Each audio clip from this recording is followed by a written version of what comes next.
recently been really known as an illness. In fact, it was only in the 1980s it was officially recognised as such. But there is documentation as far back as the ancient Greek times of people being affected by what we now know as PTSD. If you've ever really wondered how it might affect someone and how destructive it can be, you're going to be in for a real eye-opener on Drive. Our next guest is a former paramedic whose post-traumatic stress disorder nearly destroyed his life. He survived 2 suicide attempts and has documented his journey in a book called Broken. Chris Mawson will be with us next. Music Month on ABC Radio. Not just ABC local radio, but Triple J, Radio National. We're all getting involved in the love-in for Australian music, although really every music is Australian Music Month. Every month is Australian Music Month on ABC Radio, but a special focus in November. ABC Far North. It's hard to imagine there are many professions more stressful than working in the emergency services. On any given day, you could be confronted with a disaster, a death, blood, horror, or even murder. And it all takes its toll. At least 8,000 police, fire and ambulance officers in Australia are now believed to be living with post-traumatic stress disorder. Chris Mawson's career as a paramedic left him with PTSD that was so intense it almost cost him everything he loved.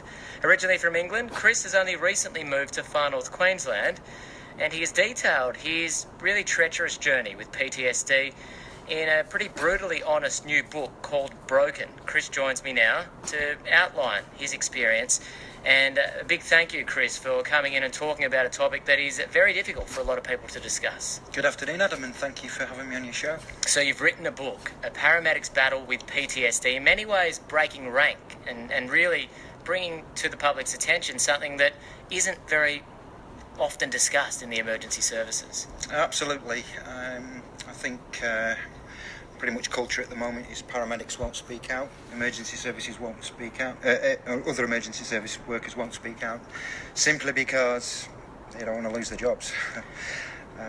It was a dream job for you when you got involved as a paramedic. Yeah, absolutely. It was everything I wanted to do. I enjoyed caring for people, and I enjoy making people better. I enjoy saving lives. It was a dream job.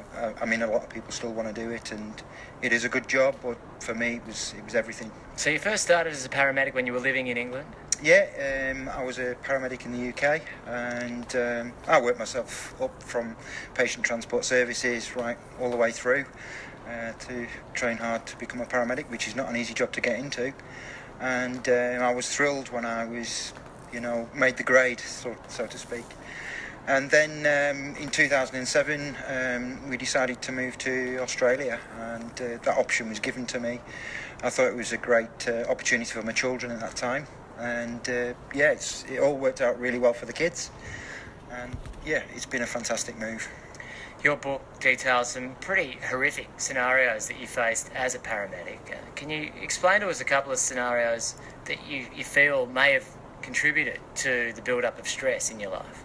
Yeah, sure. Well, as a paramedic, every job you get is a lottery. You can't pick and choose what you attend and what you're given. And from murders to hangings, road traffics, fatals, cot deaths, and kiddie drownings. Even the fact we get assaulted when we arrive on scene at some jobs. I've had knives pulled on me. I've been spat at, bitten. I've had petrol thrown on me at one time. Just lots and lots of different things that you don't expect. And it's certainly something that's not taught to you at training school. How many days did you leave work just thinking, I don't know if I can do this anymore? Yeah, well, that only really came in the last sort of 24 months, last 2 years. When I first started with the job, I got a good buzz. The adrenaline rush every day and the diversity of the job and going to work and not knowing what you were going to get was gave me quite a kick, to be honest. And I was proud to be doing what I was doing. But only in the last couple of years, things have started to build up. And as culture and society and drugs have become more prevalent, our clients seem to be a little bit more aggressive, and hence we see more traumatic events. Was there one traumatic event that you think was a tipping point for you? Yeah, it was pretty much the last job. That was it was a lady. She was in her 70s, and she was a grandma and she had grandchildren, and we turned up at the house, and she was a cancer patient, and she had a tracheotomy in place.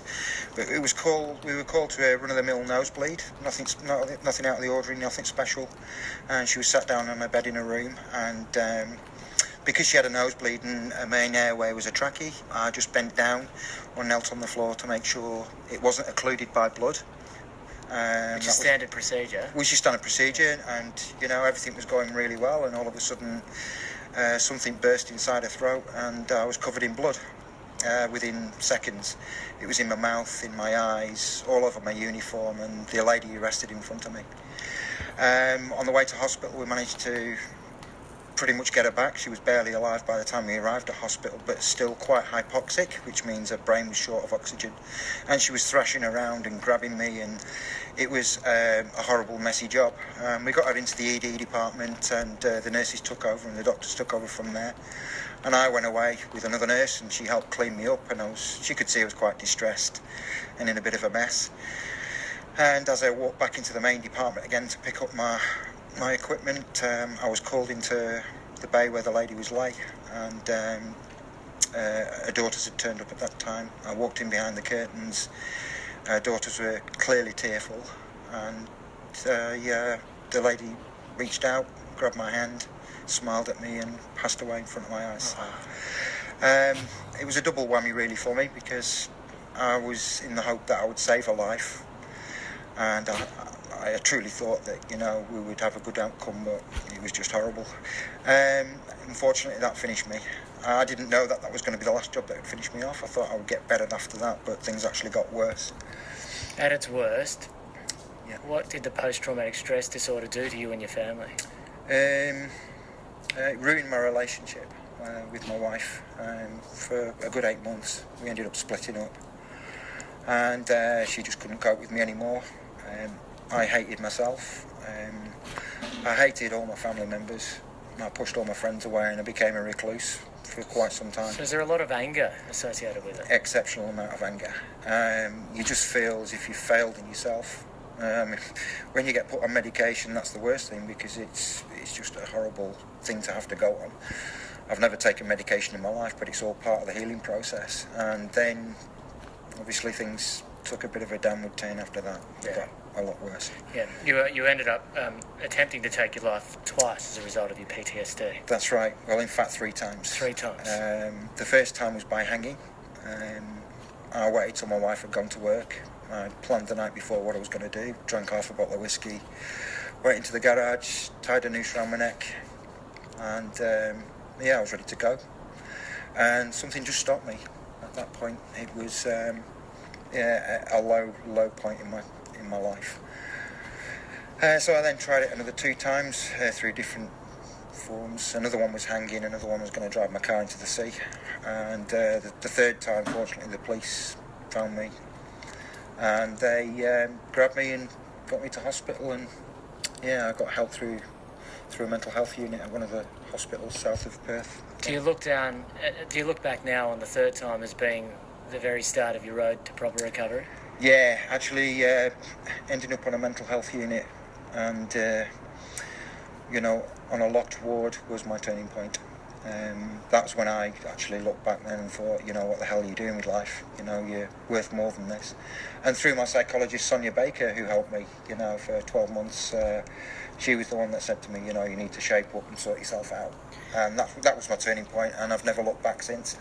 On ABC Far North, you're hearing from Chris Mawson, a former paramedic of 15 years or so, who is detailing an incredible journey with PTSD, an incredibly sad journey, which nearly claimed his life. He survived to tell the tale and has written a book called Broken, a book that you hope is going to help not only other paramedics, other emergency services people, but also just everyday Australians who may be dealing with traumatic stress.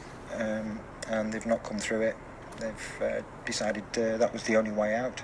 Unfortunately, that's what PTSD does. It's the black dog. It takes you by surprise. You don't realise you've got it until sometimes it's too late.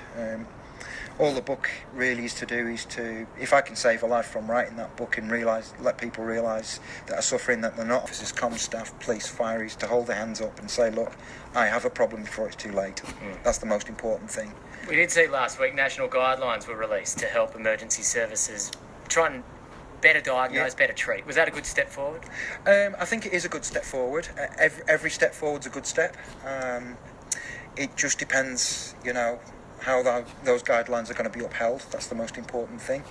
I know there are ambulance services that are having, especially St John in Perth, doing their own internal inquiry. I would like to see a parliamentary inquiry for the simple reason being that, ambulance services and other emergency services have to put the cards on the table. Let's expose things and let's get people well. Let's stop losing lives. The other thing I would like to say is I would just like to shout out to a fantastic charity that's helping out, based in Broome. There's a couple called Ian Sinclair and Lynn Sinclair. Lynn and Ian have both been both paramedics. Lynn was a former paramedic, and they set this charity up with nothing, and they're out to help and support paramedics and emergency service workers. And you can log on to Facebook, Sirens of Silence. .org, and just support them because they're there to help. Chris Mawson, thank you so much for joining us. We're rapidly approaching news time. Very briefly, where's your book on sale? Through the charity Sirens of Silence, or you can get it on amazon.com. Okay, people can contact us here at ABC Far North if they have heard enough to want to buy Chris's book today.